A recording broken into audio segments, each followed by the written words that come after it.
الرحمن الرحیم صرف 5 منٹ کا مدرسہ قرآن و حدیث کی روشنی میں 21 رمضان المبارک۔ نمبر 1، اسلامی تاریخ۔ اسلام میں پہلا جمعہ 12 ربیع الاول سن 1 ہجری کو جمعہ کے دن رسول اللہ صلی اللہ علیہ وسلم قباء سے مدینہ طیبہ کے لیے روانہ ہوئے۔ بنی سالم کے گھروں تک پہنچے تھے کہ جمعہ کا وقت ہو گیا۔ حضور صلی اللہ علیہ وسلم نے ان کی مسجد میں جمعہ کی نماز ادا کی۔ اسلام یہ پہلی نماز جمعہ تھی جسے آپ صلی اللہ علیہ وسلم نے مدینہ طیبہ میں ادا کیا۔ آپ صلی اللہ علیہ وسلم خطبہ دیتے ہوئے فرمایا، خدا کے سوا کوئی عبادت کے لائق نہیں، وہ تنہا ہے، اس کا کوئی شریک نہیں، اور محمد صلی اللہ علیہ وسلم اس کے بندے اور رسول ہیں، لہٰذا جو کوئی خدا اور رسول کی اطاعت کرے گا وہ ہدایت پائے گا، اور جو ان کا حکم نہ مانے گا وہ بھٹک جائے گا۔ مسلمانوں، میں تمہیں اللہ سے ڈرنے کی وصیت کرتا ہوں۔ بہترین وصیت جو مسلمان کسی مسلمان کو کر سکتا ہے وہ یہ ہے کہ اسے آخرت کے لیے آمادہ کرے اور تقوی اختیار کرنے کے لیے کہے، لوگو اللہ کا ذکر کرو اور آئندہ زندگی کے لیے عمل کرو، کیونکہ جو شخص اپنے اور خدا کے درمیان معاملے کو درست کر لیتا ہے اللہ تعالیٰ اس کے اور لوگوں کے درمیان معاملے کو درست کر دیتا ہے۔ نمبر 2، اللہ کی قدرت۔ پتھر۔ اللہ تعالیٰ کی بنائی ہوئی یہ کائنات بڑی رنگ برنگی ہے۔ ہر چیز کو اللہ تعالیٰ نے ایک انوکھا رنگ دیا ہے جس سے اس کی خوبصورتی اور پہچان ہوتی ہے، یہاں تک کہ اللہ تعالیٰ نے پتھروں کو بھی ایک ایسا رنگ اور چمک عطا کی ہے جس میں کالے، لال، ہرے اور سفید قسم کے پتھر پیدا کیے ہیں جس کو ہم مختلف طرح سے استعمال کرتے ہیں۔ ذرا غور کیجئے کہ یہ کس کی کاریگری ہے۔ زمین کے نیچے چھپی ہوئی ان پتھروں کی چٹانوں کو یہ رنگ، یہ چمک اور یہ خوبصورتی کس نے دی ہے؟ یقیناً یہ اللہ کی قدرت ہے جس نے یہ رنگ بھری کائنات بنائی ہے۔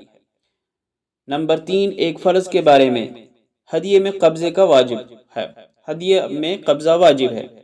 ہدیے کے تام اور پورا اور لازم ہونے کے لیے واجب ہے کہ جس شخص کو ہدیہ کیا جا رہا ہے وہ اس پر مکمل طور پر قبضہ بھی کر لے۔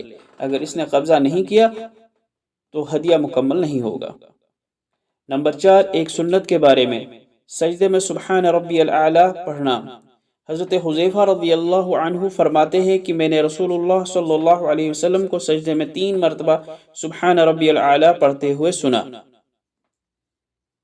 نمبر 5، ایک اہم عمل کی فضیلت۔ علم حاصل کرنے کے لیے سفر کرنا۔ رسول اللہ صلی اللہ علیہ وسلم نے فرمایا، جو شخص ایسا راستہ چلے جس میں علم کی تلاش مقصود ہو تو اللہ تعالیٰ اس کے لیے جنت کا راستہ آسان کر دیں گے۔ نمبر 6، ایک گناہ کے بارے میں۔ جانوروں کو آپس میں لڑانا گناہ ہے۔ رسول اللہ صلی اللہ علیہ وسلم نے جانوروں کو ایک دوسرے پر ابھارنے یعنی آپس میں لڑانے سے منع فرمایا۔ فائدہ: مینڈوں، بیلوں اور بکروں اور اسی طرح پرندوں یعنی مرغا، کبوتر، بٹیر وغیرہ کو آپس میں لڑانا بہت بڑا گناہ ہے۔ نمبر 7، دنیا کے بارے میں۔ دنیا کے مقابلے میں 2 رکعت کی قیمت۔ نماز فجر سے پہلے 2 رکعت کی فضیلت کے متعلق رسول اللہ صلی اللہ علیہ وسلم نے فرمایا، یہ 2 رکعت مجھے پوری دنیا سے بھی زیادہ محبوب ہیں۔ نمبر 8، آخرت کے بارے میں۔ جنت کے پھل آپس میں ملتے جلتے ہوں گے۔ اللہ تعالیٰ فرماتے ہیں، جب کبھی ان اہل جنت کو ان باغات میں سے کوئی پھل کھانے کے لیے دیا جائے گا تو وہ کہیں گے، یہ تو وہی ہے جو ہمیں پہلے بھی دیا گیا تھا۔ فائدہ: جنت کے پھل دیکھنے میں ایک جیسے ہوں گے لیکن مزہ سب کا الگ الگ ہوگا۔ نمبر 9، طب نبوی سے علاج۔